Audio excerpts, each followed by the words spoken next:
Nature gives us what we need to protect ourselves. Like elderberries. Nature's Way combined these with vitamin C, D, and zinc for powerful immune support inspired by nature. Nature's Way.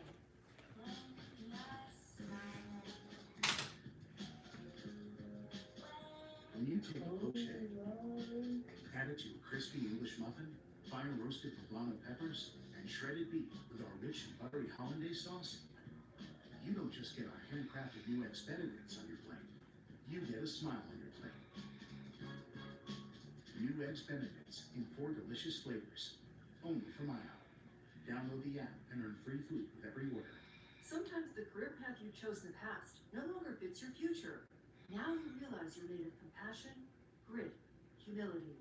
Your future is nursing. With Averett University's Accelerated Nursing Program, you can use your non-nursing college experience toward earning a BSN in as few as 16 months. Now with the new ABSN site in Norfolk, the Averett ABSN program combines online learning, hands-on labs, and clinicals. Access your nursing future. To learn more, search Averett ABSN. There's a celebration planned for tonight. Halloween is serious business. Trick or treat, I believe.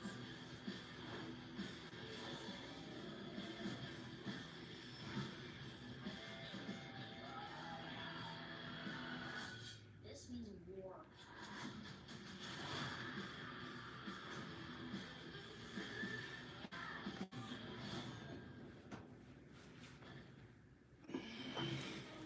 PlayStation. That's why I showed up. Check off. We deserve a teacher who believes in us. That's so nice. Thanks a lot, Melissa. That's his job. They have it. You think you're really funny, huh? Funny, don't you think? You know, I think so. It's an unfair world. I'm not going to even things up with a few kind acts.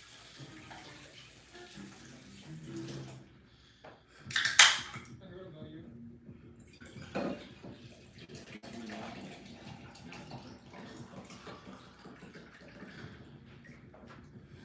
I hear people tend to handle this sort of thing amongst themselves.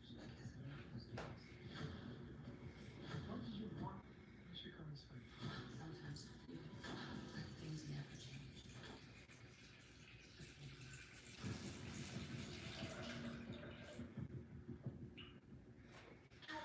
So, welcome to the show.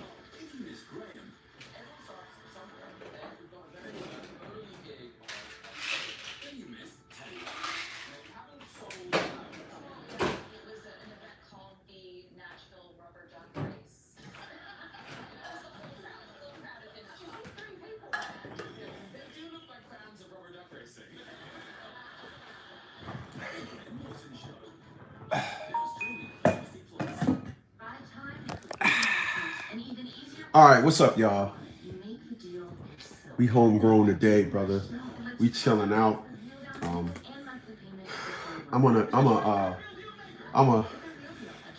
gonna just probably just rabble off about this one. But I'm gonna use LeBron James as a catalyst to make my point.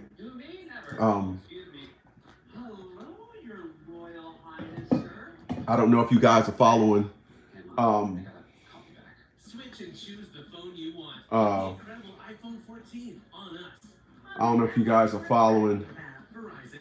the playoffs, but it seems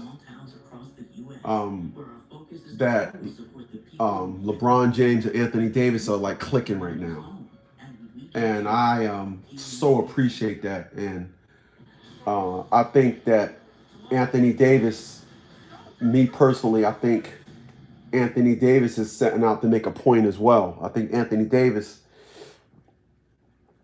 is he's like, yo, I think Anthony Davis had a long talk with himself, and he said, where else am I going to get this, if not with LeBron? I think that Anthony Davis truly I think he had a talk with himself, because everybody that knows if anybody follow Anthony Davis's career, Anthony Davis's career is plagued with nothing but hurts. I mean, for him to play as hard as he played, you can watch Anthony Davis and look at how hard he's playing now, and you could really equate that to times he played before and got hurt. And I know it's not the same, but I truly think Anthony Davis is coming after the naysayers as well. I truly think that. So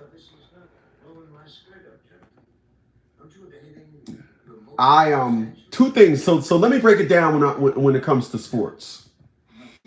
Number one, I don't not like Kevin Durant, but I don't like but Kevin. It's not that I don't like Kevin Durant. I don't like what Kevin Durant think he is.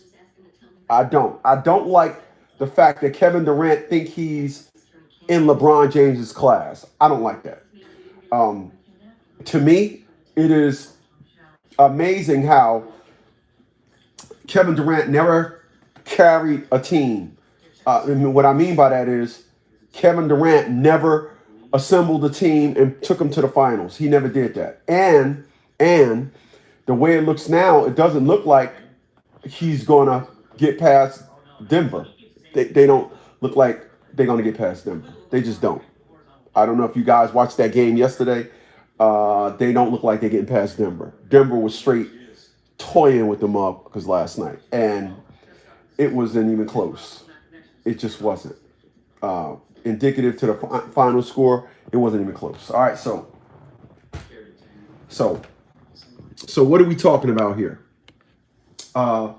People, I spent, even now, I spent a lot of time in my life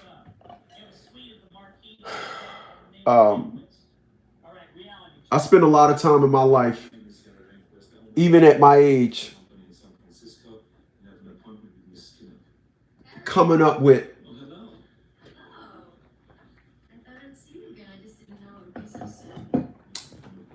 motivation. I spent a lot of time in my life today coming up with ideas, theories, and myths to catapult me into another arena.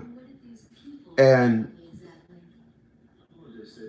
part of this thing is because I was always the one that nobody ever counted on me. I was always the one that people counted on when they was in trouble. But far as good times and all that and wanting to roll the way I rolled, nobody ever wanted to be that with me when we were older, when I got older. When I was younger, I was the first one amongst my friends with the car, and so I was more successful. I was more of the guy that everybody was hanging with when we were younger. But that changed, of course, when we got older and everybody got their own cars, et cetera, et cetera. Now,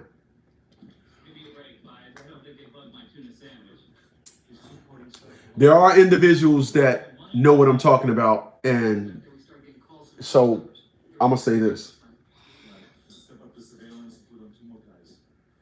When I watched Game 6 of the playoffs with the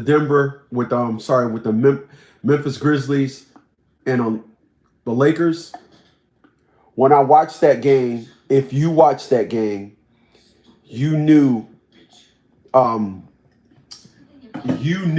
that was happening. And the beautiful thing about that game is, more so than any, there's a man named Dylan Brooks who was taking shots at LeBron James and told LeBron James that I don't respect nobody unless they put 40 on me. And ironically, the Lakers beat him by 40. And that is, if that's not karma, coming back to put foots up in you.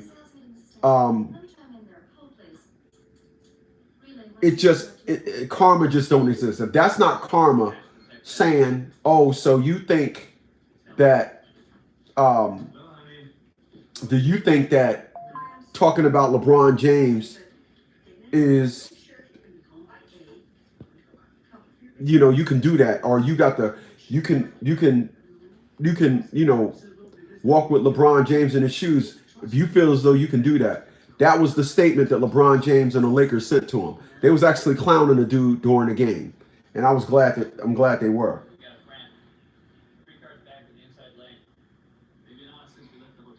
Talk to you about what I've been seeing, which is a topic that I covered briefly before, but apparently I need to go into more detail. Stand here. If we need the choice no more than 3 minutes. Okay, we're rolling. Alex can be this. You see, this is the problem with terrorists. They're really inconsiderate when it comes to people's schedules. Of course, that's what they're doing.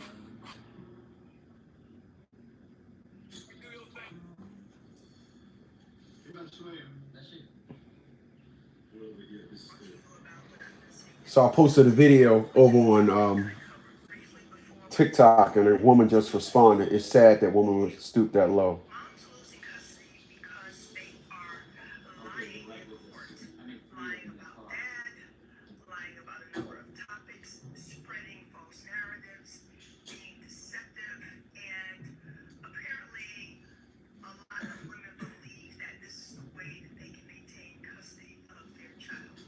Well, I have to tell you that nothing can be further from the truth. It is important and quite imperative that you be honest in court. Let's talk about some of the lies that I've seen over the past several weeks. Here are some of the lies that Check this out. I want y'all to listen to this. recently. Listen. Mom has told the court that dad does not financially support the child at all, and so therefore he shouldn't have custody. Of course, dad sends the payments via Cash App. You can pull it up right there in court on the judge's request. Mom is lying, saying that she's breastfeeding, and so dad can't see the baby. Meanwhile, mom is away and letting other people have visitation with the child, but just not dad. Mom is lying, saying that she does not work because she doesn't want her income counted on the child support worksheet, the Distal Master, whatever it's called. Usually for child support purposes, the income of both parties is utilized in coming up with the child support amount. Mom is lying about not working. Now, you know that lie won't stand forever. Mom is lying about dad not paying medical bills for the birth of the child. You see, mom submitted bills to dad. Dad didn't pay the bills because he actually called, found out that the bills were covered in full by Medicaid. And speaking of Medicaid, mom lies to Medicaid and says she doesn't know. I'm actually doing a video about that, but you see, you heard what she said. She said mom submitted the bills to dad, and the dad didn't give her the money. Well, she didn't say give her the money. She said the dad called and it was paid in full. But the mother is saying that I gave him the bills and he need to give me the money. So I'm gonna do a video about that. It's I'm always this woman here. I'm always in love when I meet a woman that makes videos about how the unfortunates of mothers. I love it when I see videos about that. But all right, back to what I was talking about. So LeBron James,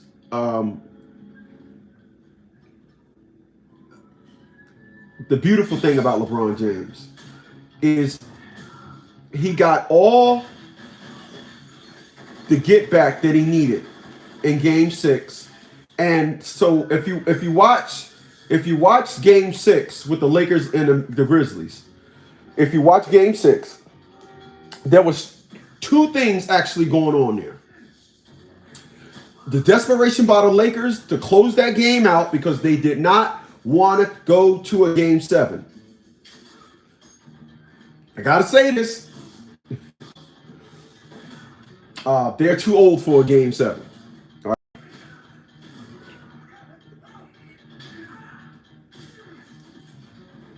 They're too old for a Game 7. So LeBron James and the Lakers you can just, if you watch the game, you seen an energy like it was game 7 of the finals. You seen an energy that that the Lakers needed to, because if you knew the story of the Lakers the whole season, the Lakers were done. They were dead in the water. They started off with a record of 2-10. And when you start off with a record of 2-10, you normally don't come back from that.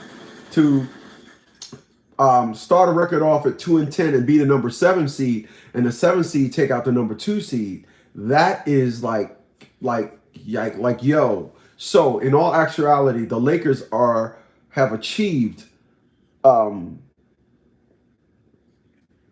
they have achieved this year's success.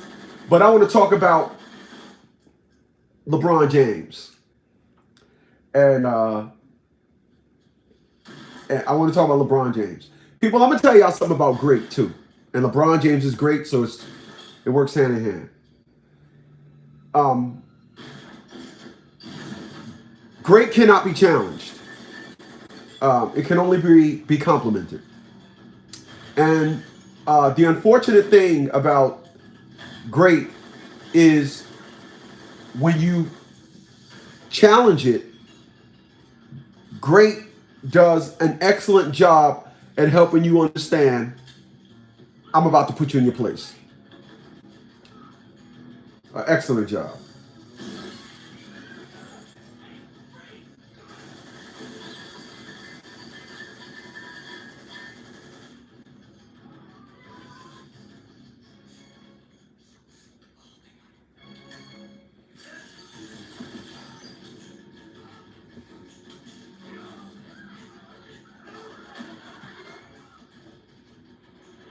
So listen to this. My 58-year-old boyfriend started. This is LeBron James post-game, game 6. LeBron, the only player that's played meant this much in year 20 in the playoffs is Kareem. And just wondered, and at the level that he was then, how were you able to put this together to respond to Game 5? Where did that start mentally, and then when did you start to feel that swell with your teammates as well in the court tonight? Probably when we landed back in LA after Game 5. The whole thing in my mind was how much rest I can get.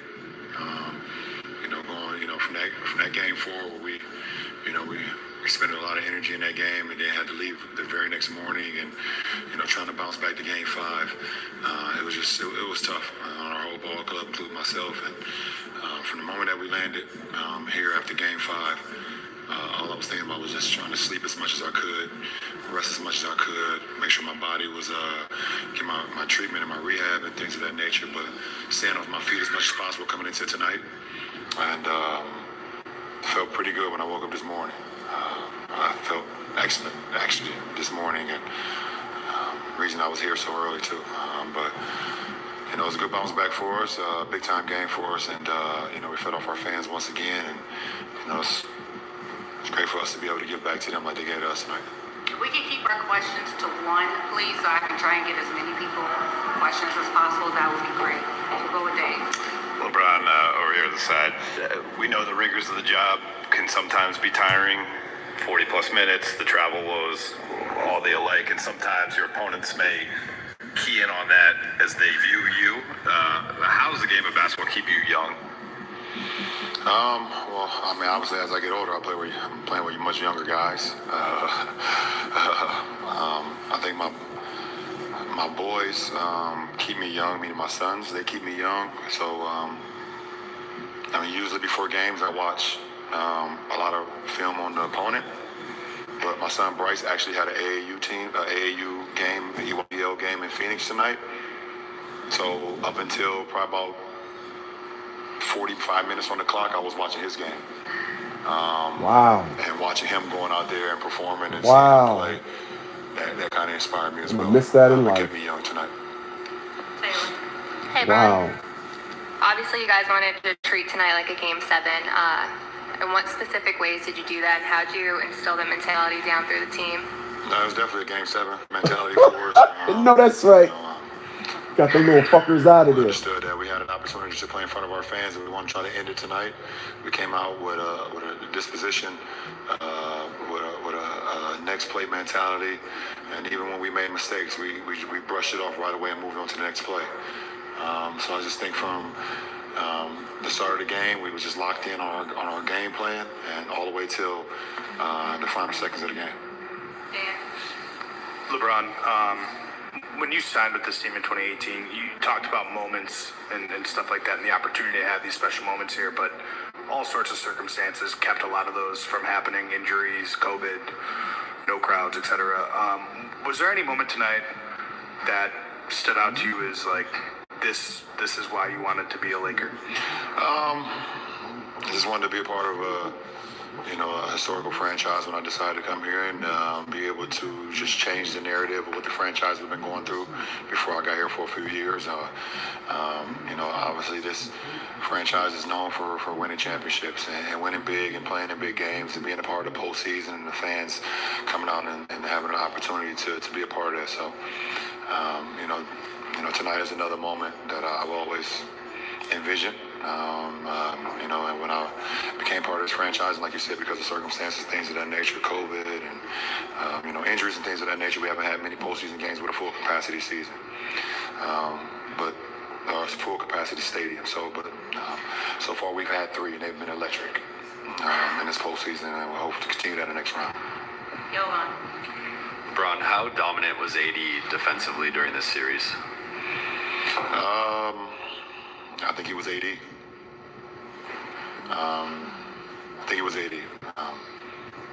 I think we all know, the world knows, the basketball guys know, the competition know that how dominant AD is defensively. He was AD. He was spectacular. BT. LeBron, Darvin said that you shared some things with the guys after the game was over about the next level. What did you say to them, and why was it important for you to share that with that team? Because we got a young ball club with not much experience in the postseason, so just try to give my knowledge about what I've been through and what they could expect. So as hard as this series felt, and as hard as this series was, it gets even harder when you move a level up. So we was able to conquer level 1, and now we move to level 2, and it gets harder and harder. So they understood that, and they'll be ready for it. Last 2, go Ramona, and then we'll end with Rachel. BRON, you talked about just the connection with the crowd in this game. Do you feel a deeper connection with the crowd in LA this year? Just as Dan mentioned that you didn't get to do that in 2020 and 21 and all that. I know Jack Nicholson was here for the first time since the last year's season opener. Do you feel that building as these playoffs go on and you get to play in front of this home crowd? I feel blessed to be able to play the game anytime I put on a uniform, and to be able to put on a Laker uniform and play for such a historical franchise, it's always an honor. The connection, I think you got to ask the fan, you got to ask the Laker fans what the connection is between. I feel welcome. I'm happy to go out there and perform and showcase what I'm still able to do. 20 years in the game, and hopefully I'll just add to more memories that they've had for so long with so many great players and so many great teams. And hopefully I can be a part of some of those memories. Last question. LeBron, what was your first thought when you saw the schedule for the next round being every other night, and what challenges that? Well, it's definitely going to be a challenge, but both teams have to go through it. It's us, in either Sacramento or Golden State. We're going to be both on the same schedule. The plus is that it's not a 4-hour flight like we were just taking to go to Memphis and losing 2 hours, during the process. So you was losing 6 hours just going back there right off jump. So, we stay in the same time zone. We stay in the same state. It's an hour flight to each place. Less if it's SAC, a little bit more if it's to the Bay. So that definitely helps. I know you guys are happy about that as well. Yeah, for sure. Yeah. Especially BT, he going to wine country no matter where we go. So, he wrote them notes down already. He tapping in already. So, It's all good, man. NBA's in a good place. All right, appreciate it. Thanks. Yo, I personally, I'm happy for LeBron. I think LeBron is great. I learn a lot from great people. It's the reason why I do what I do. It's the reason why I'm at the point in my life where I'm at. People, I'm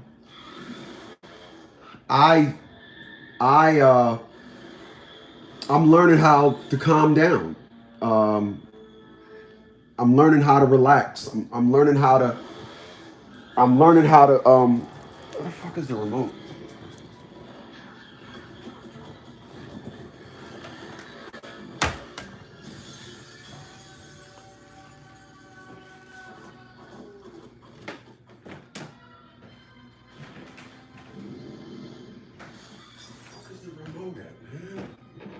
Yeah, I would bring it over here like a freaking idiot. You freaking idiot. I'm teaching myself how to relax. I'm teaching myself how to just stay in the house. I'm teaching myself at 54 years old. I'm stacking the deck on doing something big for my 55th birthday. And I don't feel the need that I got to prove nothing to nobody no more. Because I turn around and I look at all that's going on. And like LeBron James been in the game for 20 years. I've been on top all of my life. I've been on top. Even through my ups and downs, I've been on top. And there's, Out of Here by KRS One was my song, is my song. I use that as my theme song. And he says, all along I was driven by the force, but I just keep seeing rap groups falling off. Do you ever think about when you out of here? And I say to myself, I've said that song came out in 1992, 1993. And I haven't fallen off. I'm still in shape. I'm still hustling, but I have to teach myself how to just shut it down, man. I was wearing my Patrick Ewing's the other day. I had my Patrick Ewing's for well over 20 years. And this guy was like, yo, man, yo, you want to sell those? Yo, and I'm just like, nah, man. I got home and he was like, yo, I'll give you X amount of money for them. And I was like, man, what the fuck wrong with you, man?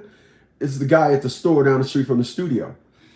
And then I realized that after a couple of days, look, I had these sneakers for over 20 years. Sell them, give them to, hell yeah, get rid of them. And that seems like the narrative with a lot of stuff that I own.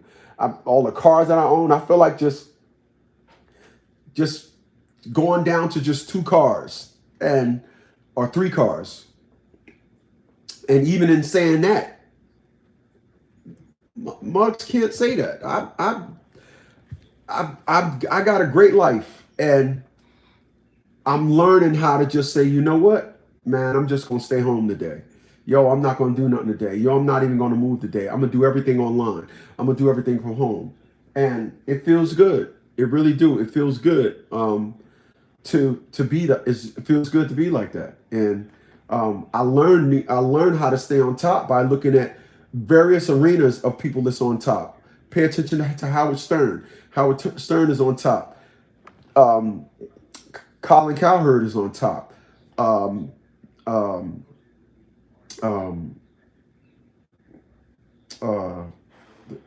What's my man? Dave Ramsey.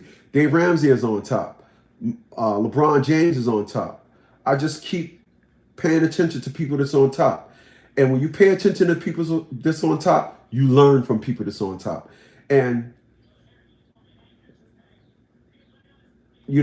when you're on top, you're going to constantly keep looking for people. You're going to constantly keep noticing people around you that fell off. You're going to constantly keep noticing there are people around you that don't have the same tenacity about things that you have.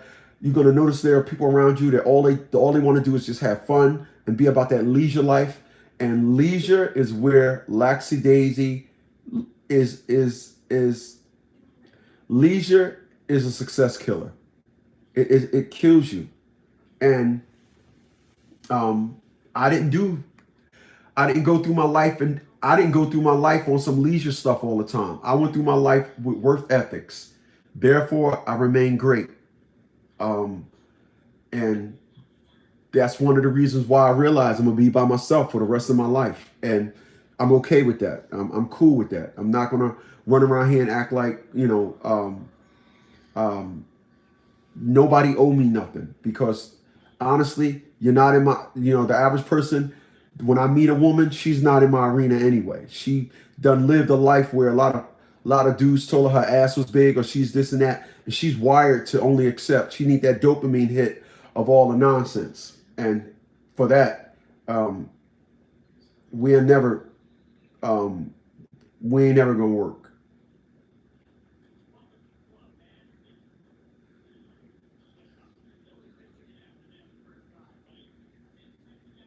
Beating Memphis.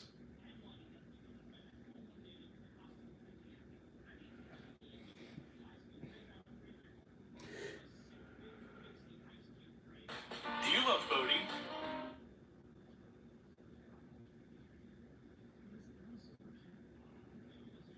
So I'm gonna play this because I agree.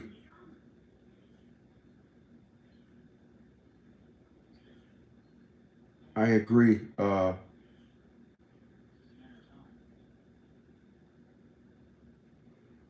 check this out.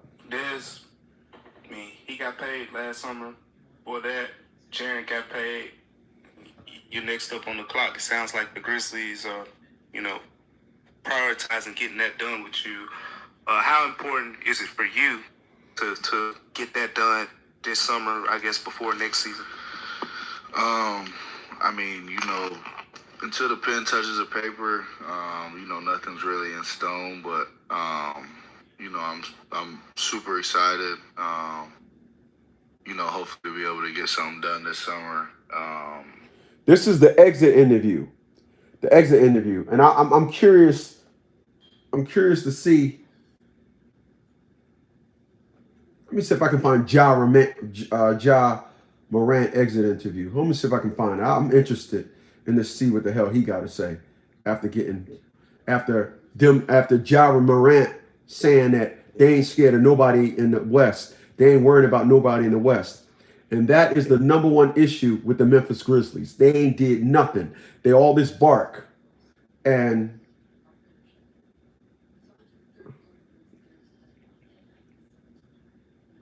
they all this bark and haven't accomplished anything.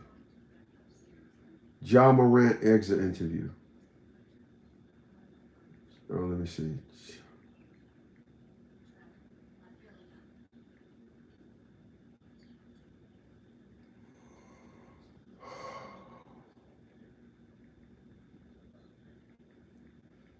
Exit interview.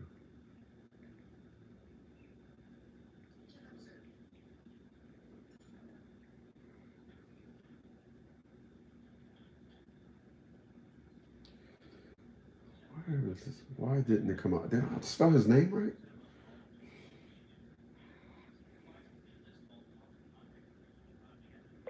Ja Morant exit interview. Ja Morant exit interview. Okay, well, we have it. Obviously, we know what you've been through this season. Just going into the offseason with your headspace, do you feel like you're in as good a space there going into an offseason as you have been your pro career? Yeah, probably so. Definitely could be better. So, now it's just, taking that time to, get away from basketball a little bit and, focus a little more on that. Ja, both Zach and Taylor were in here, and they were touching on what comes next for you guys and self-created distractions and just walking the walk. Now that you've had a chance to sort of digest all this and look back on this season, I guess what are you thinking about and what are you wanting to accomplish to make you a better player next year? I feel like, being available is the number one thing for me. Times this year, where injuries had me out. The incident where I got suspended, had me away from the team. Even, playing, with injuries. I just want to be, healthy and available. I feel like that's the main thing. So, attacking, my performance side of things, even more. I can't stand this dude. Ain't accomplished John, jack. Going into your 5th year, you were about to approach. As a player, you're about to hit your 2nd contract. Do you want input on decisions and things like that? Just what's kind of your take now that you're going into that part of your career where a lot of players get older and try to have a little more influence on those type of decisions? No, I'm fine with the position I'm in now. I feel like with the organization, from coach to the players, all those guys, pretty much believe in me and look at me as a leader of this team, and feel like they've been doing a great job with bringing guys in and having guys who are right about who are about the right things out there. So I haven't looked in that too much, and fine with where I'm at now. Hey, John, you said beginning of the season you have something special for us this year. You improved your 3-point shooting. What's your biggest improvement you see, and what's your biggest improvement you need to make on the court? Like I said earlier, my body. That's the main thing. Colin. I can't stand this dude. Ja, going into this offseason, what are some things you want to see from the offense just to, take it to the next level where you guys are just more efficient throughout games? Just more variety. Sometimes I feel like we get stagnant a little too much. So, just having a little, more movement, more variety, in the offense that, helps us get, open looks and, easier baskets.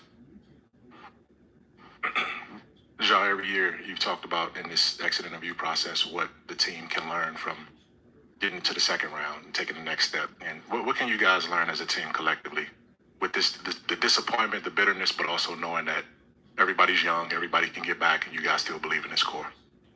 I feel like, being young is definitely, a good sign for us. Obviously, we had some, good seasons in the past, been to the playoffs, 3 times. Obviously not, how we wanted to end, but, just learning from that, knowing that we got to be, even more locked in, during that time in the playoffs, but also, throughout the season. I just feel like, we just got to get back to, being the hunters, we were the previous years. Can somebody ask this dude about the West? Where is your hand now? I know you came back and you played through it. You shook it out He a couple said times in LA. they ain't worried about nobody in the West. Take a couple of weeks or month or how long do you think it'll be before that hand's 100%? I don't know. It really just depends on how fast the swelling can get out.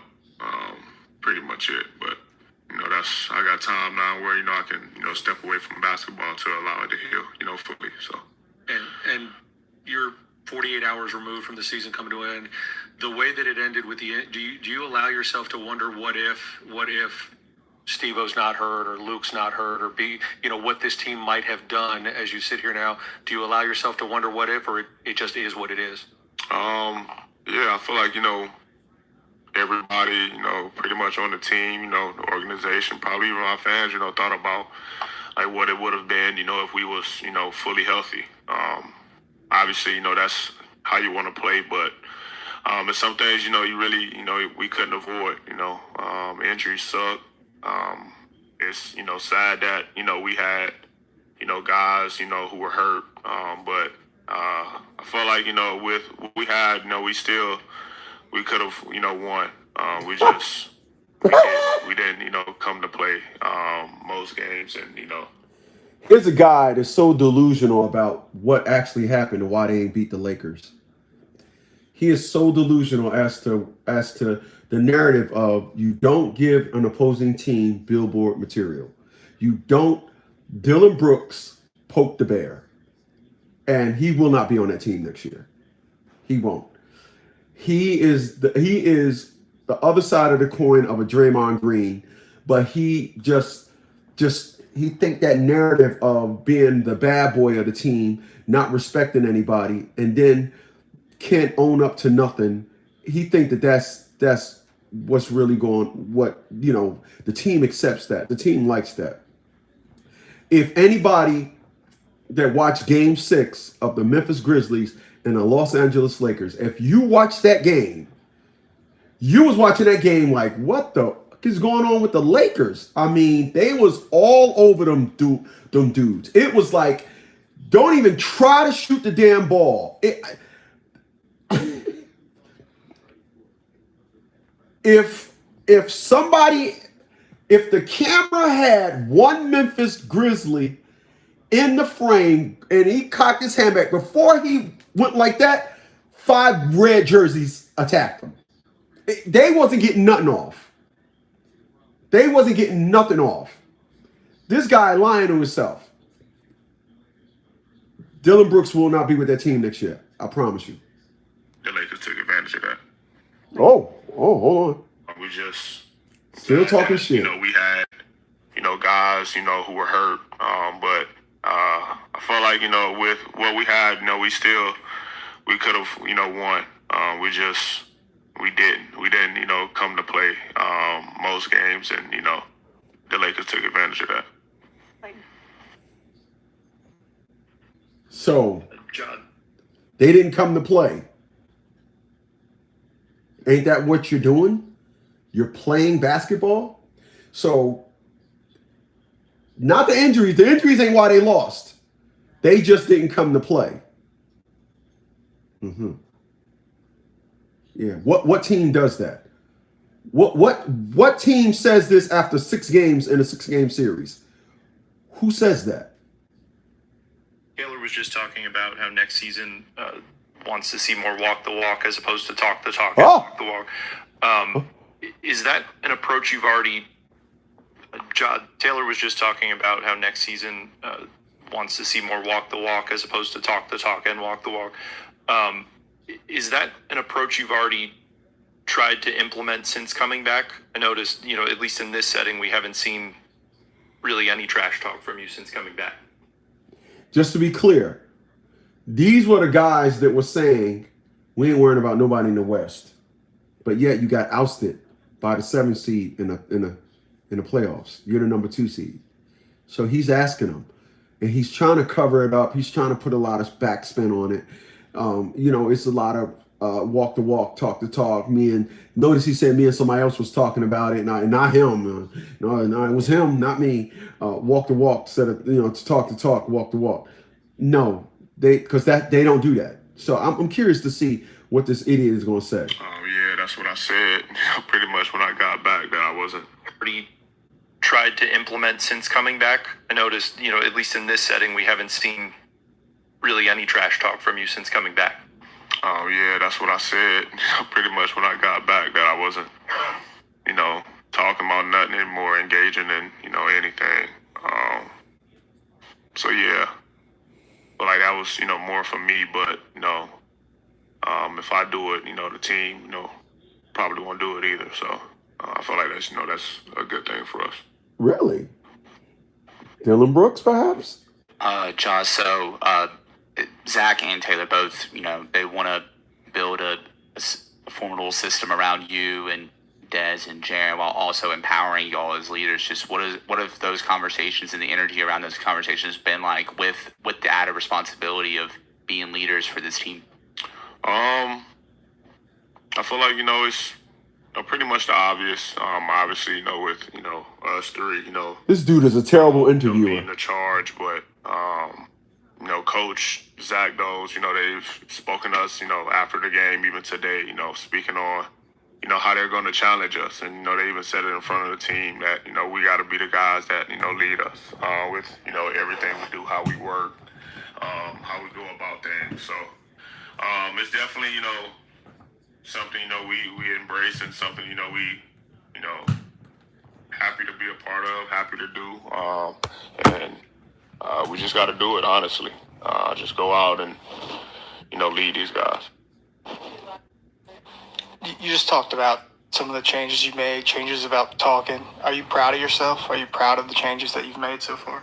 Yeah, I am, honestly. Less drama. Less y'all on the blogs for, something I said. Less checks to cash, you bastard. See, that's what he want to say. I ain't got no more checks I got to cash. That's what he wanted to say. He wanted to say because that check, that check he had to cash about he ain't worried about nobody in the West. Then his boy done messed with LeBron, and then LeBron and the Lakers said, "Yeah, we're gonna get y'all up on out of here because we're gonna help y'all understand, youngin." It's like LeBron said, you's a youngin. You're a youngin. You don't know no better. Let me see if I can get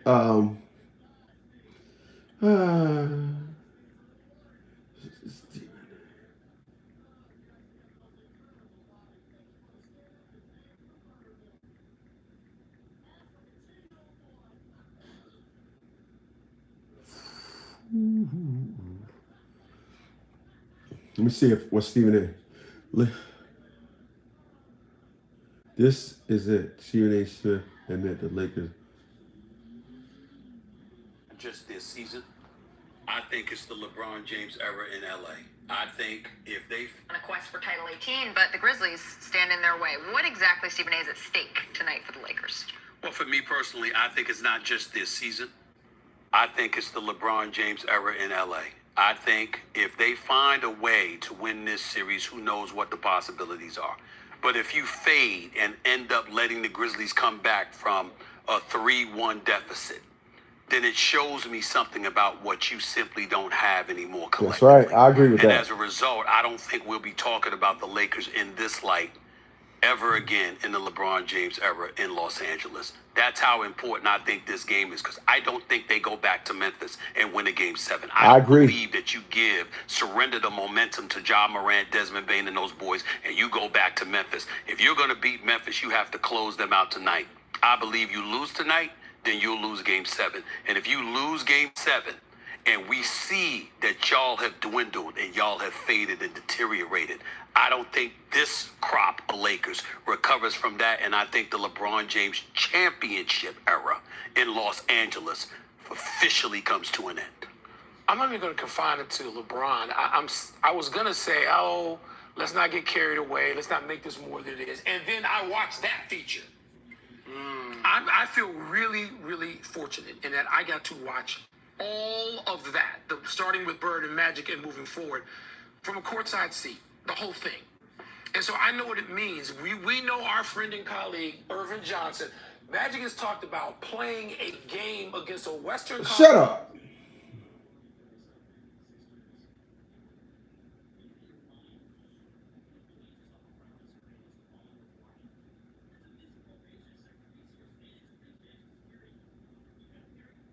Okay, Stephen A. Smith. It says right here, Stephen A. Smith praises the Lakers for finishing off the Grizzlies in Game 6. Hold on a second. Box score here on Dylan Brooks. He had 10 points in this game. And he poked LeBron James. Yeah, he did. Who is the all-time leading scorer in NBA history. First ballot, future Hall of Famer. Anonymous, too. 38 years old.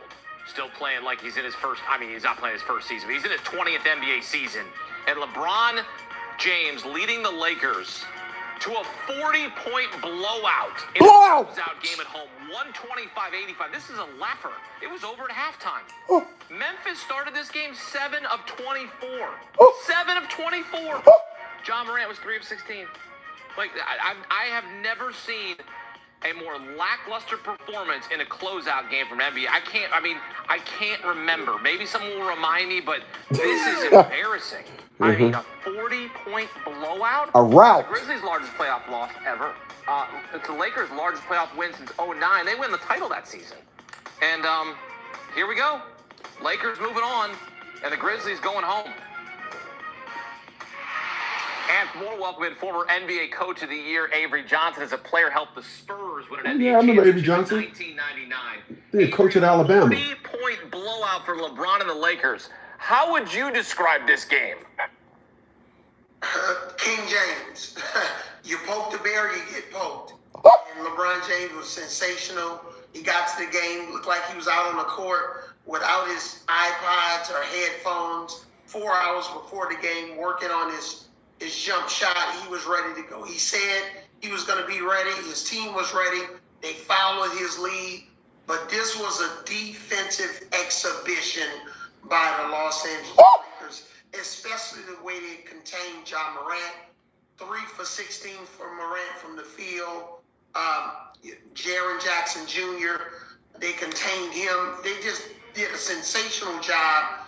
And then D'Angelo Russell. My goodness, Minnesota, they probably thinking twice about trading him now. He was phenomenal. 31 points, key 3-point shots. He was always there at the right time.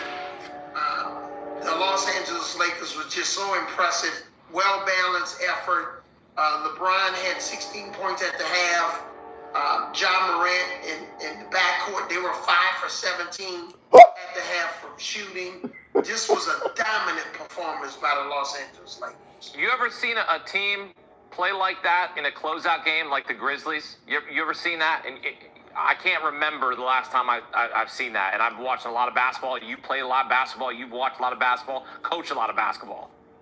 They were severely dismantled tonight. This was, I thought the game was over at halftime. But in the back of my mind, I said, okay, maybe Memphis, they'll have a 35-point third quarter. The Lakers have had trouble, in the third quarters. But then the Lakers put a 41 piece on Memphis in the third quarter, and the game was over. And LeBron James Put a 40 piece on it. Last 11 minutes of the fourth quarter. So this was an impressive performance, and let's give Darvin Ham some credit. When they lost Game 5, it was like, hey, maybe you shouldn't have taken Anthony Davis out of the game when they're down by 1 point. But let's give him credit. First time head coach, he was sensational. Yeah, this team has been so good since the All-Star break and since the trade deadline. They've been so much better. They started the season 2-10. It was a joke. Oh, LeBron in his 20th season. This is going to be an embarrassment. And here they are, beating the Memphis Grizzlies in the first round, the 2 seed in the West. And look, Avery, you coach in this league, and you were a coach of the year. And if you're Taylor Jenkins, this is what I would do, okay? This is what I would do. You tell me what you would do in the offseason. I would get a poster, or I would hang some sort of signage that says 29 for 96, because that's what the Grizzlies shot in this game. And I would want it to be a daily reminder for my team, my franchise, to say, we were embarrassed. We got to come back from this. Yeah, but I would also have another poster that says, look, we can't be a clown show. Too much I like that one. Too much conversation. I like that. Too much but I would also have... There you go, right there. My team, franchise, to say, we were embarrassed. We got to come back from this. Yeah, but I would also have another poster that says, look, we can't be a clown show. Too much... I like that one.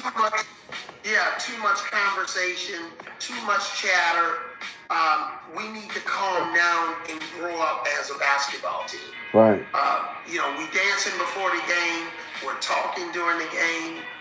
There's too many antics, and you can't really back it up. Woo! It's not about what you say. It's about how you play. And if I'm the Grizzlies coach, I would look at how immature my team is and try to get them to grow up a little bit more and be more of a professional, focused, disciplined basketball team and quiet down and tone down some of the antics on and off the court. Fewest points scored in a game this season. I have the poster that reads 29 of 96. You have the poster that reads no clown show. I think that works both ways. For the Lakers, it turns out not to be a clown show. It turns out to be the Lake Show. Like, let's get back to those old teams, right? And this is a far cry from those old teams, but when you've got LeBron James, you've got a chance. And now moving on to face the winner of the Kings and Warriors. That series going to a Game 7. The Lakers were very good against the Warriors in the regular season, 3-1, 1-3 against Sacramento. What's your evaluation of this next series, considering who the opponent is, whether you get Sacramento or whether you get Golden State? The Lakers are a hot team. And when you have Anthony Davis playing the way he's playing, especially, at a high level, and LeBron James and the other guys, the D'Angelo Russells, the Austin Reeves, the Hachimuras coming off the bench. You got guys that's playing at such a high level, and two-way players, offensive players, defensive players.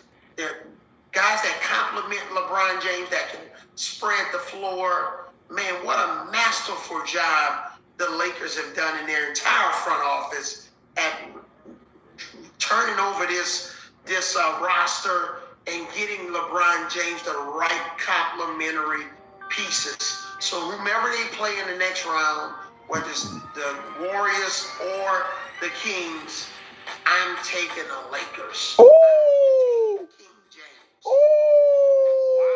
You already saying it doesn't matter who they play. You're moving them on. Shit, I like that. Warriors or the Kings, I'm taking the Lakers. Oh, shit. That's what I'm talking about. Yo. Wow is right. It doesn't matter who they play. You're moving them on to the Western Conference Finals. You're already advancing them. I'm advancing the Lakers. Okay. And they're going to continue to get better. If you're going to beat the Lakers, it should have been in this round, in the first round of the playoffs. I agree. But right now, LeBron James, no. You got to be able to defend. Golden State has had problems on the road. Now, I'm going to say this. I'm going to say something. Let me see. I'm going to try to see if I could look and see what my battery life is looking like. And anyway, if that man just said he'll take LeBron James, if that man just said, I'll take LeBron James, he said, I don't care who he playing, I'm taking LeBron James. And then he said, he said, the Lakers ain't gonna do nothing but get better, right? So if he said the Lakers ain't gonna do nothing but get better, and then he said, if you wanted to beat the Lakers, you should have took them out already, right?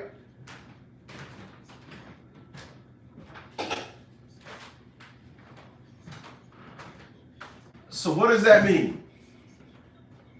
What does that mean?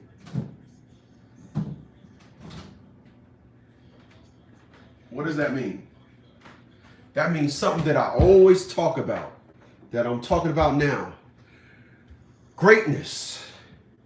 Why is he saying something? Why is he saying that? Why is he saying that about somebody that's been playing for 20 years? 20 years. LeBron James, 20 years in the game. Trying to set this up because I'm gonna cut this cantaloupe. I guess I can leave it right there. I don't know if y'all can hear me, but that man said, in order to beat the Lakers, you should have already taken them out in the first round. That was Memphis's job to get rid of this juggernaut, and they failed. They're a bunch of failures, and I agree with that. I agree with that. I hate the Memphis Grizzlies. I hate them for the very reason that Avery Brooks said. They're a clown show. All they do is talk and gab. They ain't got nothing to back the trash that comes out of their mouth. They didn't accomplish nothing. But they wanted everybody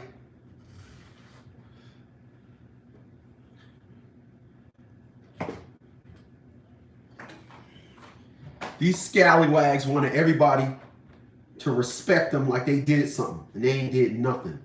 Memphis Grizzlies ain't do nothing. And they wanted everybody to respect them like they did something. Expected everybody to sit down there and listen to a bunch of damn kids talk like they did something. They ain't accomplished nothing. Amazing. And then you listen to Ja Morant in his exiting interview talking about something. Yeah, less talking, less drama. Oh, so you did the talking, you created the drama.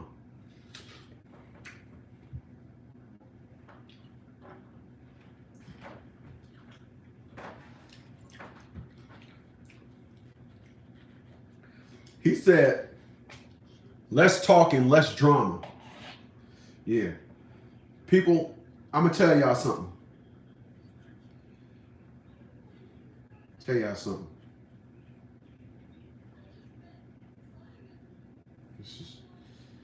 This is true stuff, right? Let me tell y'all something. I am 54 years old, and I have never in my life had to eat a slice of humble pie, ever. I've never had to humble myself. Never.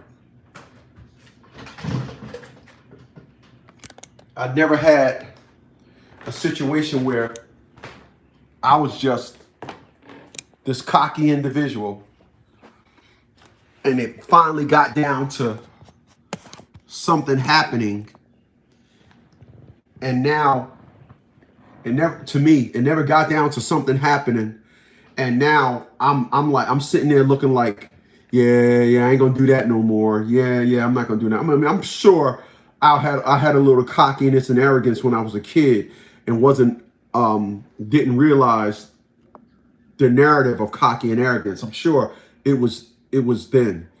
But I'm talking about in my adult life, let's just say in my adult life, in the military, I never ever had to eat a slice of humbled pie. I never had to do that.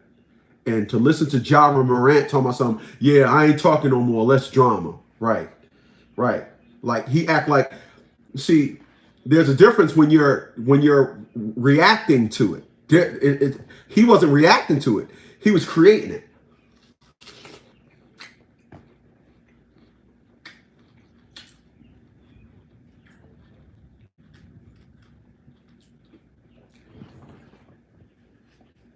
So it's amazing.com to hear that dude talk.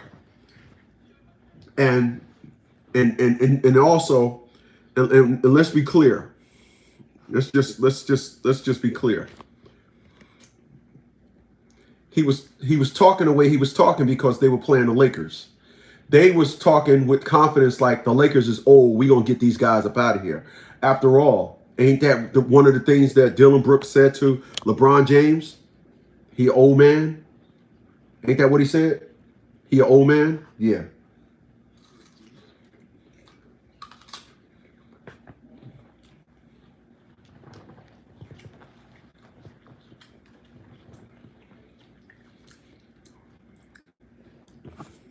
Shut them boys down. Them boys ain't have nothing to say.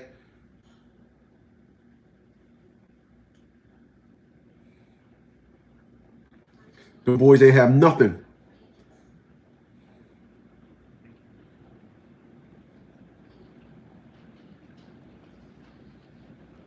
What's going on, Cavalier? I see you, homie man person. I'm just in the house today throwing this live at y'all.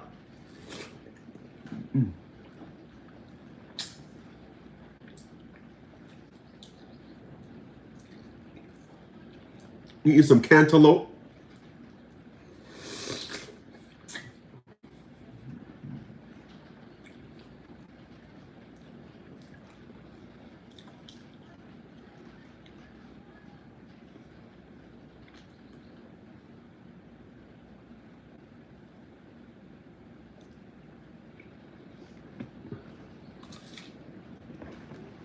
Talking about the greatness of LeBron James.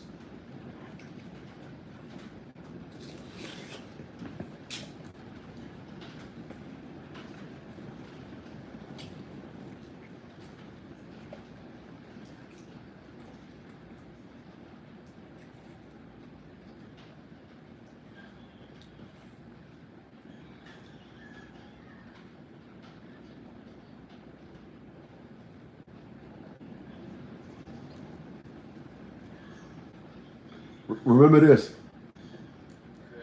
First time back in the playoffs, knock them out right away in the first round. They'll test us good, you know. They got good pieces, good players, and that'll be a good first round matchup for us. I wouldn't mind playing LeBron. The legacy's there. First time back in the playoffs, knock them out right away in the first round. They'll test us good, you know. They got good pieces, good players, and that'll be a good first round matchup for us. I wouldn't mind playing LeBron. The legacy's there. First time back in the playoffs, knock them out right away in the first round. They'll test us good, you know.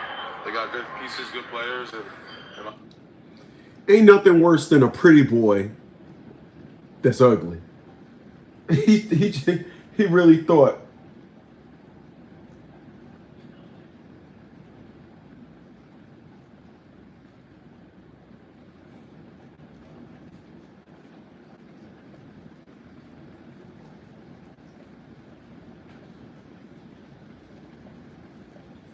I'm not going to say regardless of Josh status. I'm going to say because of Josh status.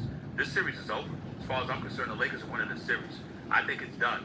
I'm looking at Memphis. Just they give Kendrick Perkins credit because he called it like he saw it and picked the Lakers to win this series. I'm certainly not trying to take any shine away from you, Big Perk. But the bottom line is I thought that Memphis had a chance and will probably win this series in 7 games. It's going to take Ja Morant being the star to pull it off, but I believe he's that kind of star that could have done it. They have no chance as far as I'm concerned now. With Steven Adams out, with Brandon Clark out, and then to lose Ja Morant too, that is just entirely too much to overcome. Anthony Davis obviously was playing big boy basketball. I was petrified that the brother, when he was saying I can't feel something in my arm because of the singer, and had to go to the locker room, I almost lost it. I was like, this cannot be happening. This just cannot be happening. This is not 2 years ago all over again where the dude gets hurt in the first round after being up 2-1 on Phoenix and he gets hurt. This cannot be happening. So I almost lost it. I'm not going to say regardless of Josh status. Let's go back. LeBron James today is now tweeting over the internet how the boys was a bunch of youngins and they should have stayed in their place. And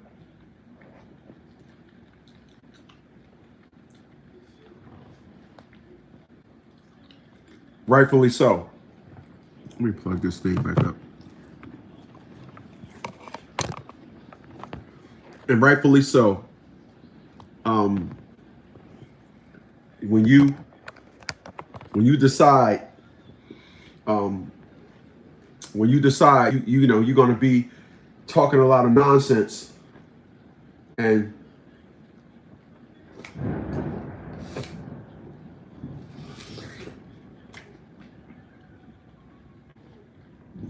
when you decide you're going to talk a lot of nonsense,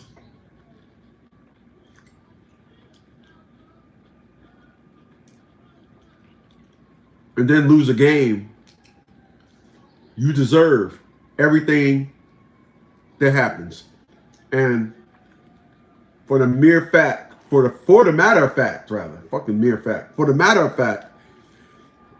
they didn't give LeBron James no respect, right? Now,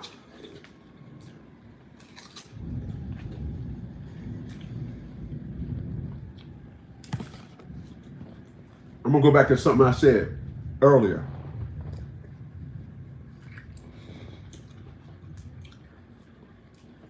I am great at fabricating a narrative where I'm now going to shove some shit down your throat. I am excellent.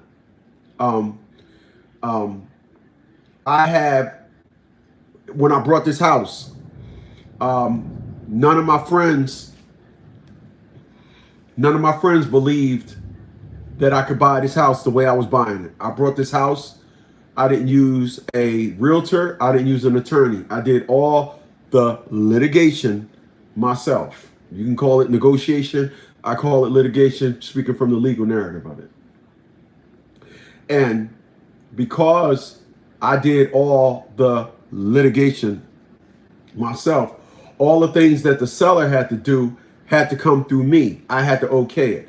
For example, the roof had a leak. The roof over the porch had a leak. Well, I had came by the house one day and went up there and found a hole and was like, I can patch that myself. And so he was like, he wouldn't have the money until after the closing to fix the roof. And I was like, whoa, wait a minute. This is me now. I was like, well, wait a minute. Well, after we close, it won't be his house no more. It'll be my house. So he can just give me the money. So his realtor was like, okay, I think he'll agree to that. I said, he ain't got no choice because I'm not allowing him to come to this house once I buy it. So he got to give me the money. So when I brought this house,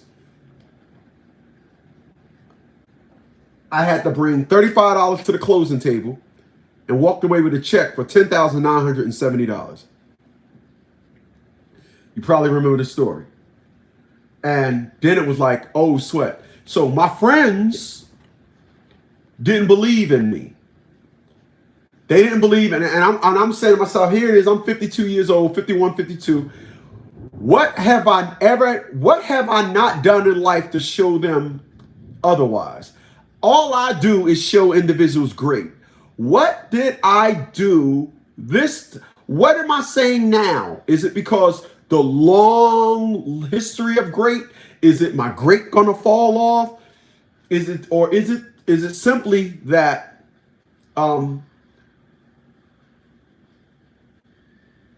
I get it now. I didn't when I was buying the house, but I get it now. So I'm saying this now as if I was saying it then, but I wasn't saying this then. So I want to be clear. I'm saying this now. I get it now. I'm a now getter. And I get it now. And what I get now is people, when you're great and you're talking amongst people that aren't, they're going to look for holes in your theory. That's what they're going to do. They're going to look for holes in your theory. When you are great and the people around you are not, when you speak from the narrative of of consistency at 54 years old, I speak from a level of consistency. All right. I don't say, yeah, I'm going to do this and this. But when it comes to that, I throw all of my morals out the window. And it's just like, oh, okay. I appreciate that. My man, Caviar, excuse me. I said Cavalier earlier. Caviar said, I've been following you for a long time, Chris. I remember that story. Yeah. And it ain't changed. It's still the same old story. And it's like, now I see now, based on what my friends taught me, since I brought this house, one of my friends passed away. We fell out. We wasn't friends no more. And I get it now. I get it. Great. Let me tell you something. LeBron James is doing something that has never been done. He's doing something that has never been done. Who else is going to do this other than greatness? Greatness has the job to lead. Greatness has the job to say, you know what? This was never done before. But you know what? Yeah, there has been people that played for 20 years. But you know what? I think it's my job. I think it's my job to show these individuals great. This is a job for great. And that's what LeBron James is doing.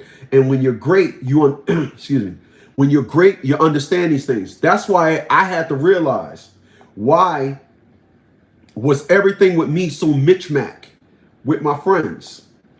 Why was I not able? Why all my life it was so hard for me to intermingle with people? Why? I'm like, why? Listen,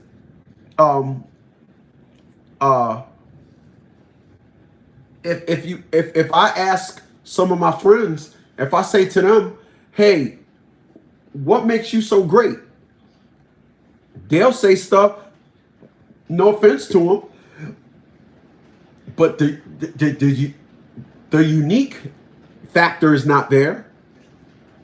Great is unique, and great is a great trendsetter. It's like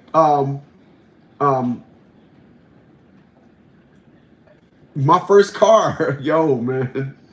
It's like I have a friend now that what did he do? He went and brought a BMW. I mean, cool. But before I brought this Nissan, I was talking about getting another 6 Series so it can match my old school 6 Series. And then at the last minute, I changed my mind. At the last minute, I said to myself, you know what? All you hear is gas prices going up. I done had three Toyota Priuses. I had a hybrid, a Kia Optima hybrid. I had a Nissan. I had 3 Toyota Priuses. 3 Toyota Priuses. I had 3 of those cars. I had a 25. I had the Kia Optima hybrid. Also, I had the Honda Insight. That's also a hybrid. So the lease was up on that car. So I'm saying to myself, I done went from gas to hybrid. Why not I just get me an electric car? Now, I didn't do no homework. I was actually going to buy another Honda Insight. I went and found I found a Honda Insight just like the one I was leasing. But I said, you know what? I'm going all electric, man. I'm not doing this. I'm getting solar panels on the house anyway. So I'm trying to eliminate the price of gas out of my life. So I woke up with the Nissan, the Honda Insight, not exactly like the one I was leasing, but going to go buy this other one because the miles was less and going to go buy nonetheless. So I was like, bump it. I woke up that morning. I said, yeah, we're going to go get the electric car. So I brought the car. I did not know that the Nissan dealer charged it up for free. I did not know that electric cars don't need no maintenance, no brakes, nothing. Just change the brake fluid, change the in-cabin air filter, rotate the tires. That's the service of the car. So I done had the car 2.5 months. I put 9,000 miles on the car. And didn't pay a lick of gas. So you got individuals now, because like I said, great is the teacher. But let's be clear, errors and fuck ups can teach as well. But what I'm saying is, great. We'll bring you those intellectual lessons, those lessons that you didn't think of, that you didn't understand. Great will come along and bring you some of those lessons. So I brought the electric car. I had a friend of mine. She brought a Jeep, a brand new Jeep. And she's like, wow, I should have been like you. I should have brought me an electric car. Now my friend, I'm getting me an electric car. I'm trading in my Honda, I'm trading in my Acura, and I'm getting an electric car. My friend that his wife just brought a X7 said, baby, we overshot too early, because the XM, you could have got the BMW XM. That's all electric with a 300 plus mile range. Man, we should have got that. Now, once again, everybody is now looking at me. Now, when I brought this house, my friend said that didn't understand it at first. He then said, now I know how I'm gonna buy a house next time, right? Okay. I'll take that as an apology. When it came to electric cars, all I'm hearing is I ain't trying to get an electric car. I'm not trying to, how do you charge it up? This, that, all these stories. So I would charge up for free at the dealership. When you charge up from home, it charges up slower. It takes about 16 hours to charge up from home if you have a 110, but it only takes 6.5 hours to 8 if you have the 240. I don't have a 240 yet. My 240 is on this side of the house. I'm gonna get it put on that side of the house. But anyway, the studio is right down the street from the dealer. So I'm like, I just charge it up before I come home, or charge it up before I, whatever. But some days I'll come home and 50% charge will take, you go to bed at, you come home at 9 o'clock at night, you get up to leave at 6 o'clock in the morning, the thing is fully charged, So it wasn't until last week I just start charging this car up at home.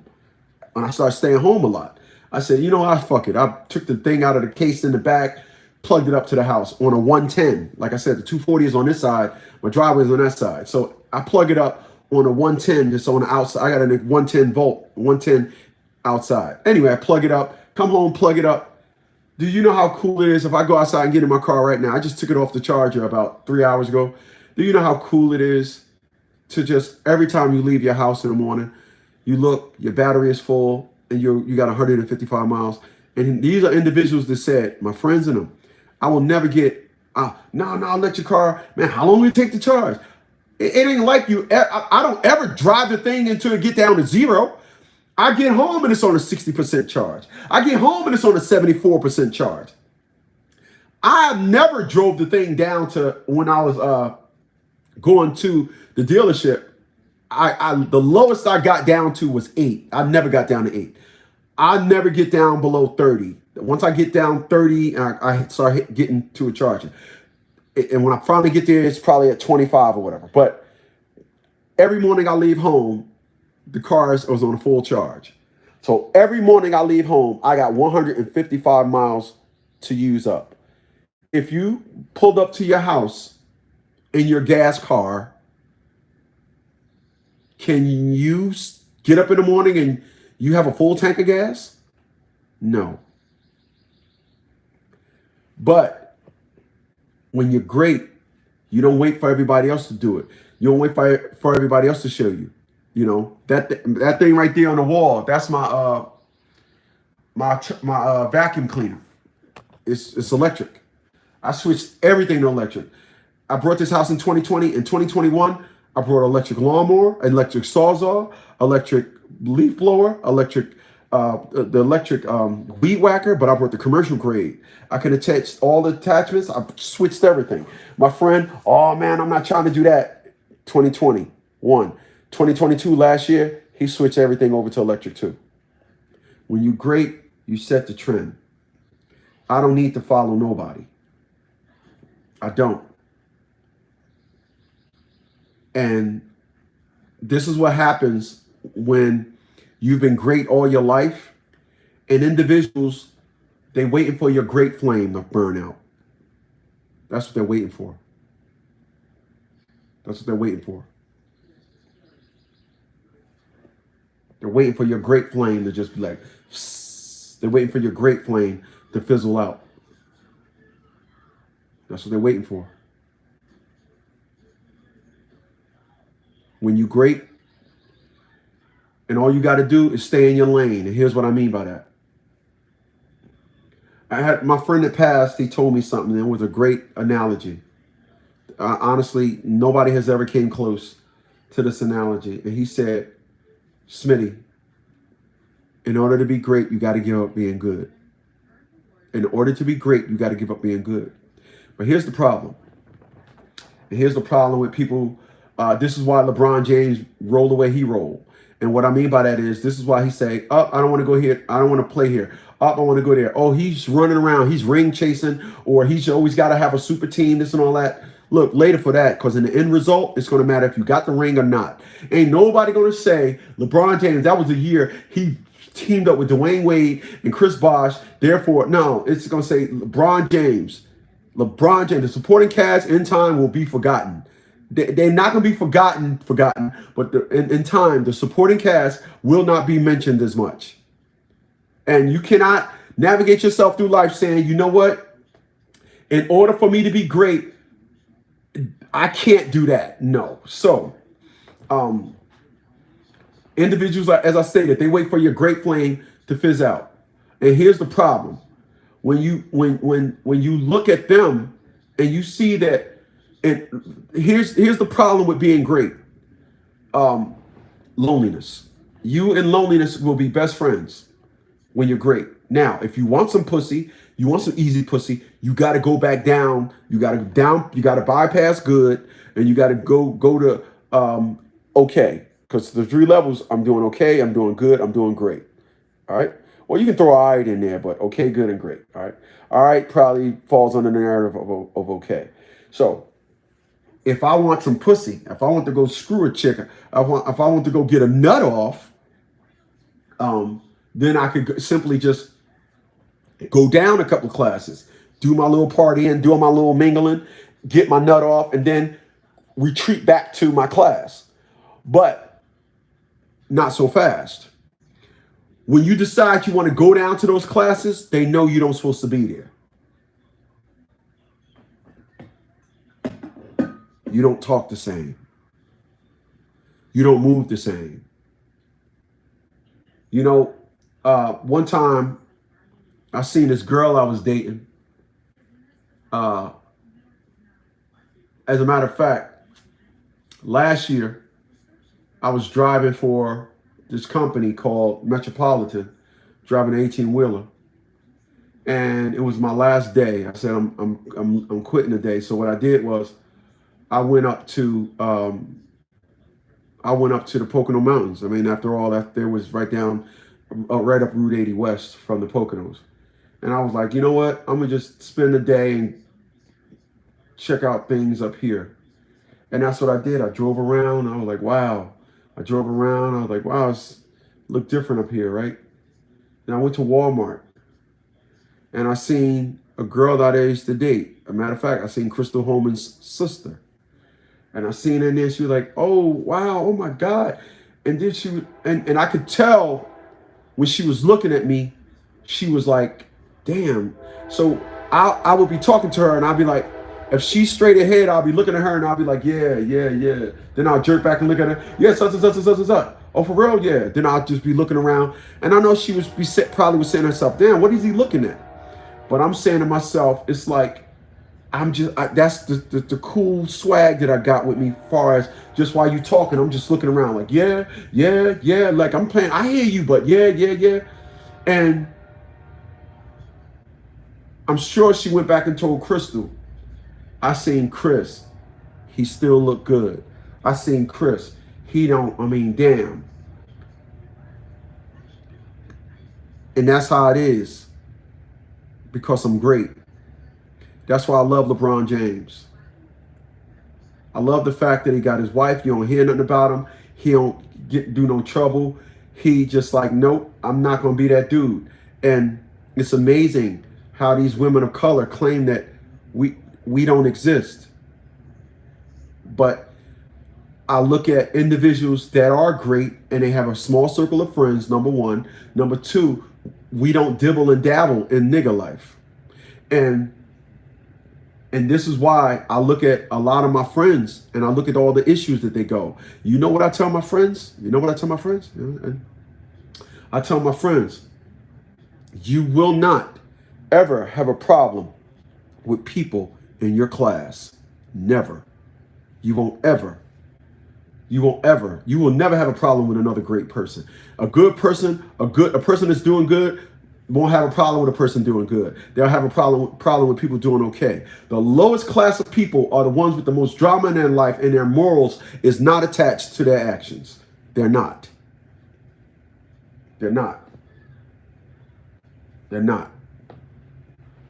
You will look at the lowest class of people, and you will be under the impression, you would assume that, you know what, these people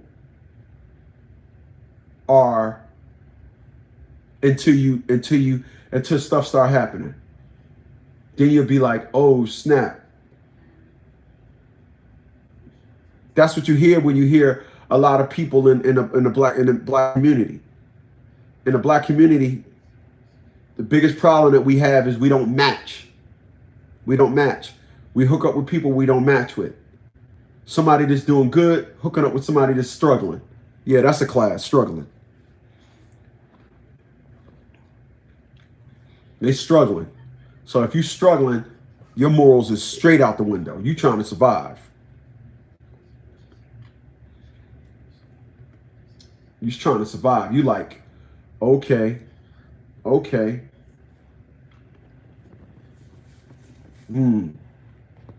Great, different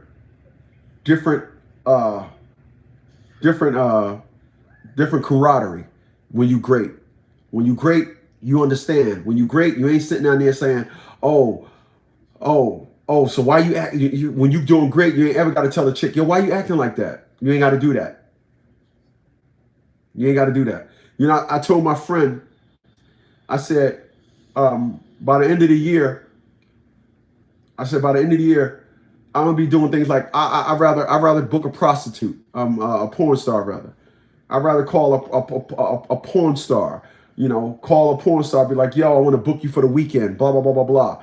You know, send her on their way, you know, because of this. Let me go left for a second. When you out there doing something with a chick, if she ain't a porn star, she ain't looking at sex from the narrative of this. A porn star says, I can't get pregnant. It's bad for my business, and I got to keep making this money. But a chick that you meet that's a hoe, that's not her narrative. She'll meet you depending on what your coins are looking like. Oh, sweat, you got this, you got that. Now she like, you know what? A baby would solidify my come up. That's what she'll say.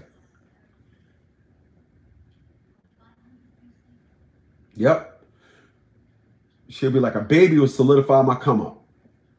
I ain't got to worry about nothing. Cause I'm having this baby. That's what she gonna say. So I told him, I said, yeah, man, I'd rather deal with a prostitute. I mean, a porn star. I'd rather call up a porn star, go find them on Twitter for bookings, blah, blah, blah, blah, blah. Do that because when I tell y'all, I am not interested. I'm not interested. I'm not interested. I'm not. I was watching a video. They were talking about getting individuals over in Dubai, and none of them are with Western women. Nope. I get it now. You know, so people don't understand. Stop one day and start. They won't be coming from somebody in your class. I promise you that. People are the same class. They honor each other, respect each other. It's the lower ones with the jealousy. A problem is one big part animosity and one big part jealousy. That's where a lot of problems come in.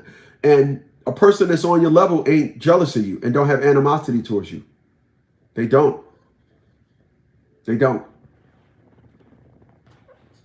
So when you able to say, you know what? When you're able to say, you know what? When you're able to say, you know what? Listen, I didn't know by the mere fact that I get a fat check from the military every month. I didn't realize that was going to be a problem. I didn't. You sit back and everybody listen. Everybody got their bad. Everybody got their bad. I'm bad because this. I'm bad because that. I'm bad. You know what my bad is? I got the world in the palm of my hands. That's my bad. My bad ain't bitches. My bad ain't cars. My bad ain't none of that. My bad, if it boils down, if you really want to ask, you want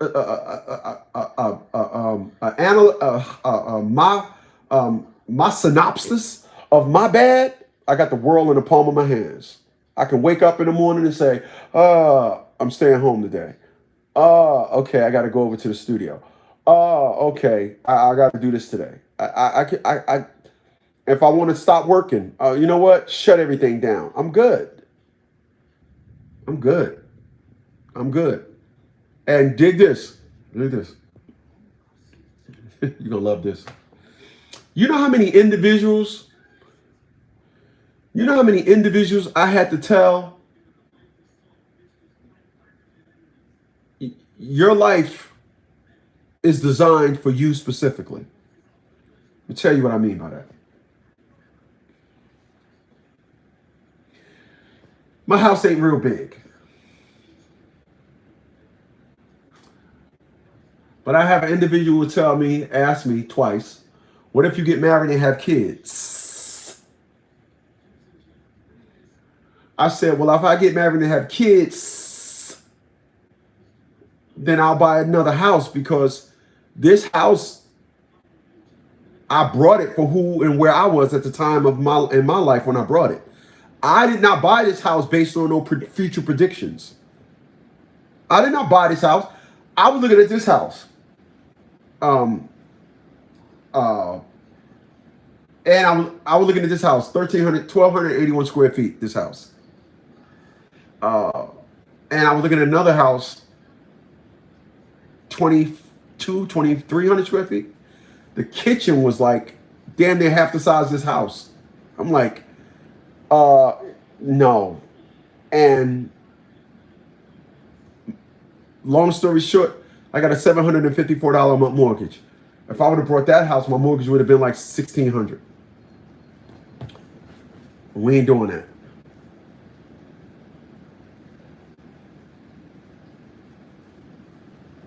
We ain't doing that. I have never in my life had out of all the houses I own 4 houses in my life. I have never owned a house with a mortgage over $1,000. I'm not doing that shit. Out of your mind. That's why I tell people, I'd rather buy a house in a rural neighborhood where I'm an hour outside of the city than buy a house in the city and get killed on pricing and all that. I much rather buy a house outside the city. But that's what it is. It's just knowing, it's knowing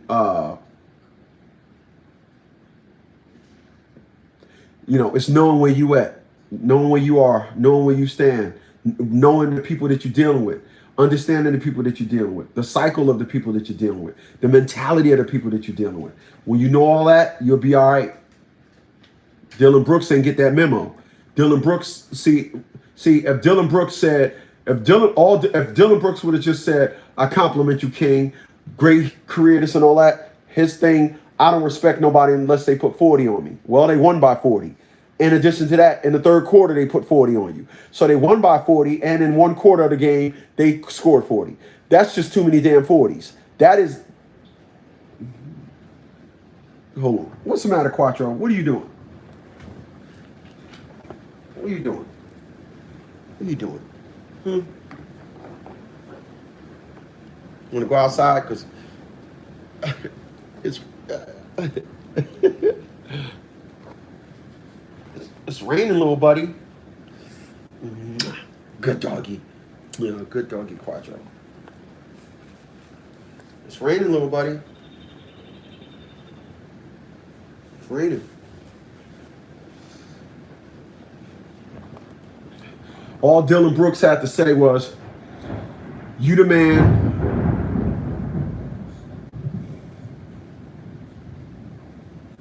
This dog's scared of lightning. You scared, Quattro? You scared? He pinned his ears back and play and go punk on me. But all Dylan Brooks had to say was, LeBron James is the man. LeBron James Hey, what do you think about going with LeBron? His thing, it'll be a great matchup. We're gonna get them out of there. All this nonsense. Boy, you don't mess with greatness like that. You don't do that. You don't do that. But I know how it is, because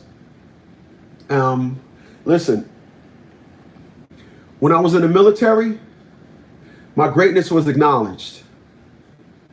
My greatness was acknowledged in the military. If they was to say, if all prior services at 55 we'll let you back in, I would go back in. I would go back into service. People in the military all got the same mindset: professionalism, team, and order. It's a different narrative. It's not like that out here in the world. Out here in the world, too many people got the option to be what they claim is it. You know, like I said earlier, you always going to challenge people's bad.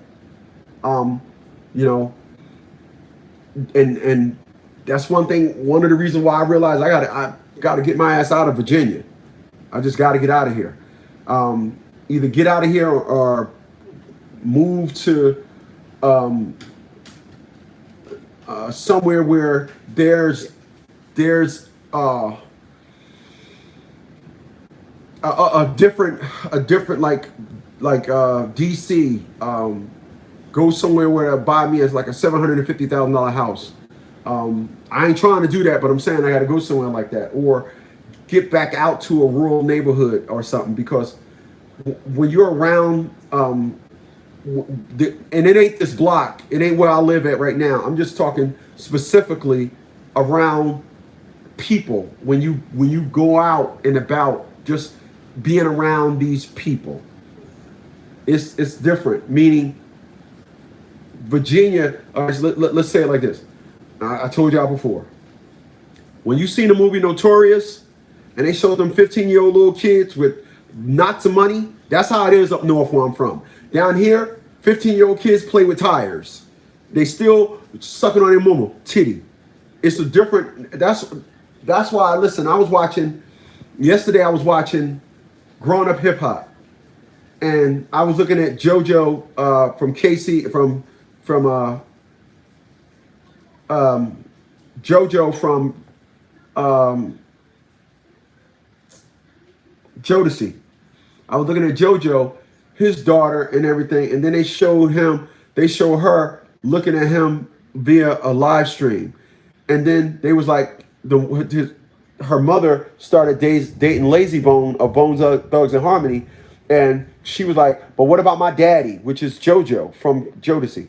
What about my daddy? This and that. It's over between us. It's over. I moved out 2 years ago. It's over. Blah blah. And she just going through and all the images that they showed of JoJo. And then when they said he lived in North Carolina, I was like, oh God, yeah, he lives somewhere where it's just back of the woods. It's just like I came to the realization, when you start coming south,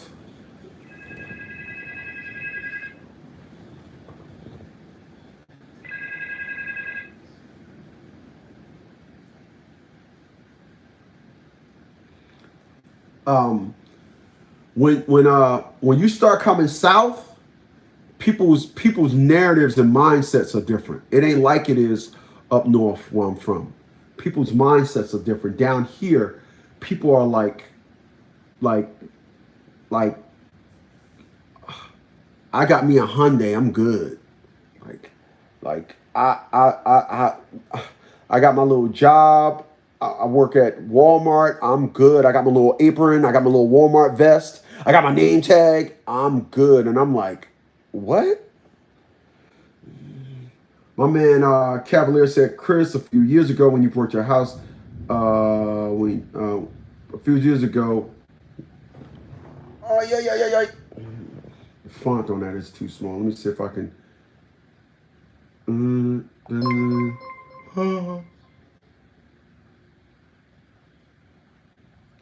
Chris, a few years ago when you spoke on how you bought your house, it motivated me to buy a rental property. I did, and I have been leasing my property through Fort Valley State Student. Thank you, my man. God damn, that is, man, that's where it's at, brother. Great for you. God dang. I'm gonna screenshot that, edit that. Wow. Wow. Good stuff, my man.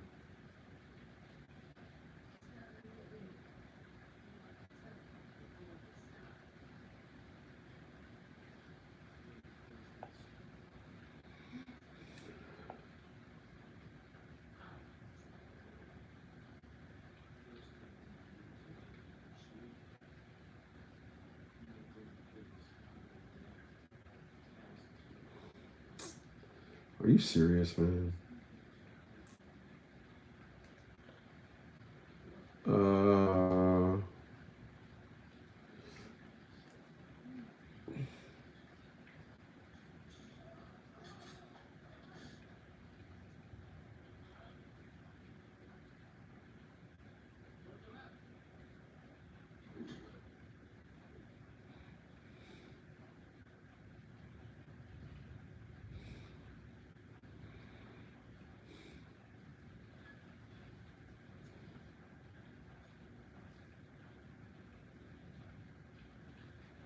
How come this right?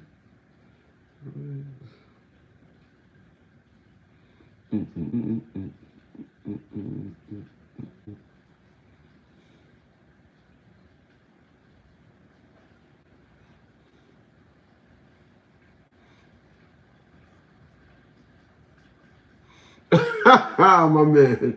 He said, Chris, you remember me hitting you all up in the side, all in my head with the cash out. My man. Oh shit. Oh shit. Wow.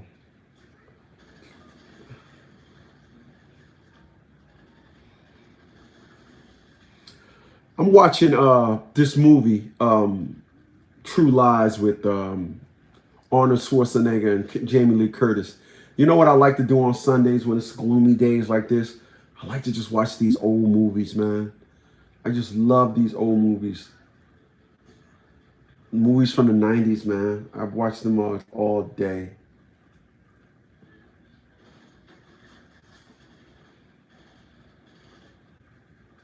Okay. I'll just hold them in there. Yeah, so, you know,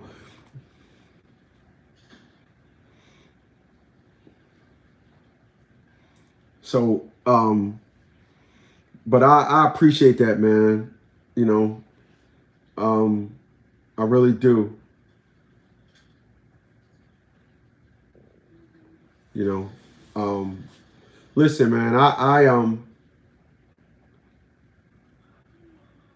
there's a song by the Bee Gees, and it's my favorite song. And when I'm in a relationship and I play the song, they be like, "Oh, that's a nice song." And the name of the song is "Inside and Out" by the Bee Gees. And it says, "I'm not a vision. I'm a man that loves you inside and out. Backwards and forward with my heart hanging out. I love no other way." And of course, this isn't a love song situation, but truth is, I'm not interested in nothing other than the truth. I'm not interested in, you know, all my life when I was coming up, my friends, I'm fucking 5 bitches. I don't care. I'm not interested. You know, if I can't have, you know, a wife, then because it's the way I look at things, and the way I look at things is, I'm not dealing with. I don't want somebody to think that, all they got to do is say that they'll suck on me and they can get whatever they want from me. I don't want that. I don't like anything that I have to be conquered or manipulated or feel as though it is worth more than me, so I gotta have it. You know, pussy is worth more than me, so I gotta have this pussy. No, No, you get the hell on. You know? No, it's Inside and Out. Yeah, it's Inside and Out by the Bee Gees. You know, and but for real, I'm not, when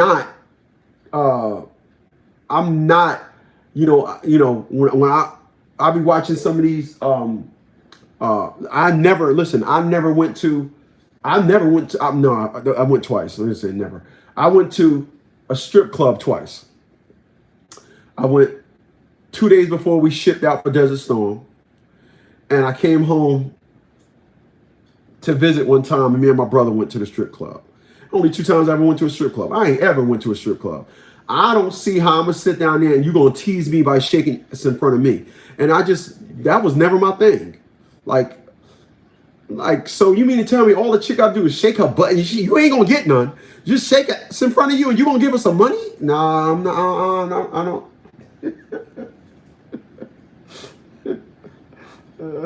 Shit.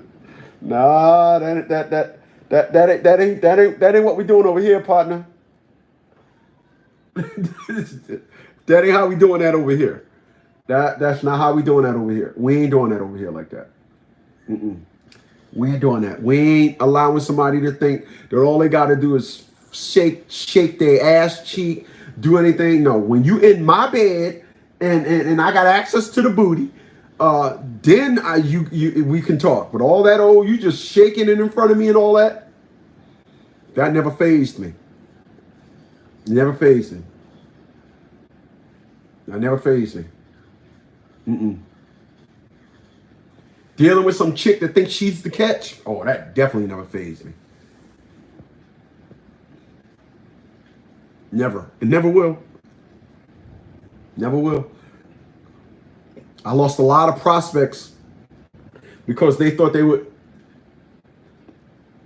I lost a lot of prospects of pussy pop because they thought they was going to be able to bag me based on some illusion that they was or some illusion of grandeur. Oh, my ass is big. Yeah, that's so nice.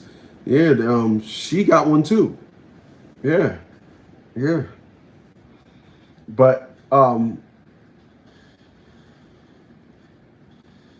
where I tell my man,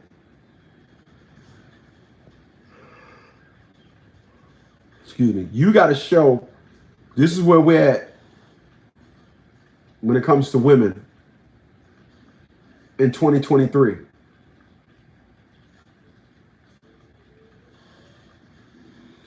You got to show women difference. You got to show them different. You got to show them different. You know? You have to show them different. You have to show people. We live in a show and tell. And you got to show people. And I realized, secrecy is good. Anonymous is good. However, people want to see what it is that they want to see your, like I said, they want to see your bad. Got to see your bad. And that's just where my mindset is now. Where my mindset is, I know that's just where it is. You got to show people you're bad. You got to show people, nah, man, we ain't the same. I'm not like you, et cetera, et cetera. I'm great, you not. I can tell you not great. How you can tell I'm not great? Because you went out partying last night and you went out partying last week. I can tell. I can tell you not great. Why? Let me see your phone. I bet you got 50 million friends. I bet you do. Yeah, I can tell you ain't great. I can tell you ain't great. Why? Because you get a lot of sleep. Yeah, that's how I can tell. I tell individuals, man, if you was to, that pie chart where you start divvying things up, health, mental health, overall health, mental health, career, quality of life, You just separate all that. My shit is even. I want to make sure as I was coming up, all that was even. You know, I'm not going to be money good, stress is high, fun is low. I'm not, no. And that's what that's where a lot of people are at nowadays. You can't tell them otherwise. You cannot tell the average person they're not doing good. You cannot tell them that. You know, you can't tell these chicks think they bosses. You got 3 kids by 3 different dudes work at Walmart and they will say they a boss.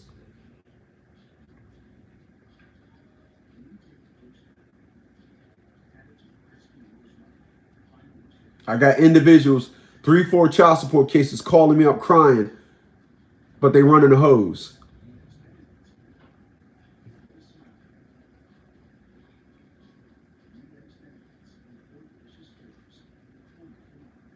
I don't even know how that's even possible. But if you let them tell it, that's what they're doing.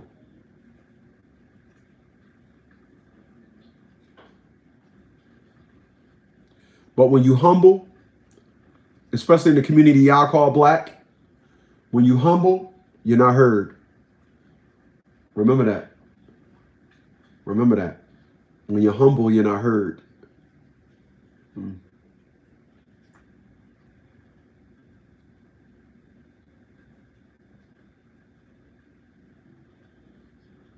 So what do? You start making some noise.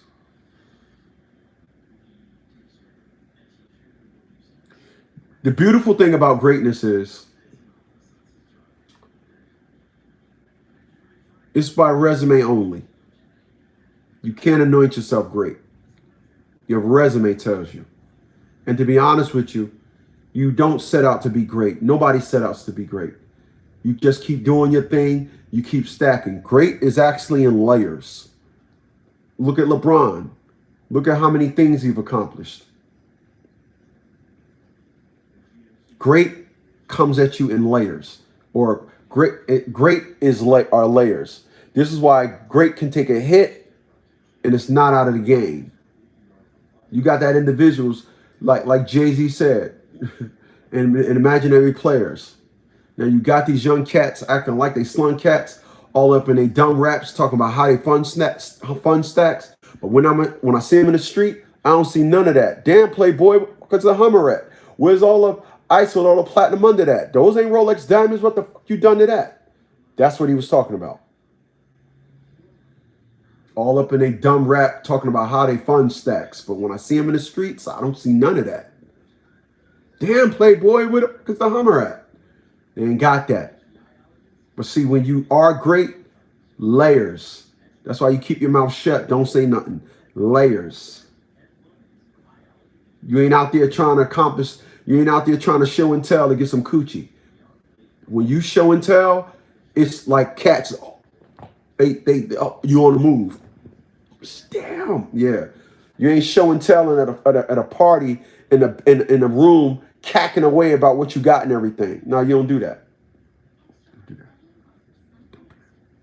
No, don't do that. Don't do that. Very well said. Orgasms is a poor man's psychologist. Very well said. Damn, that was a good one. Wow. Damn, that's a good one. Oh, shit.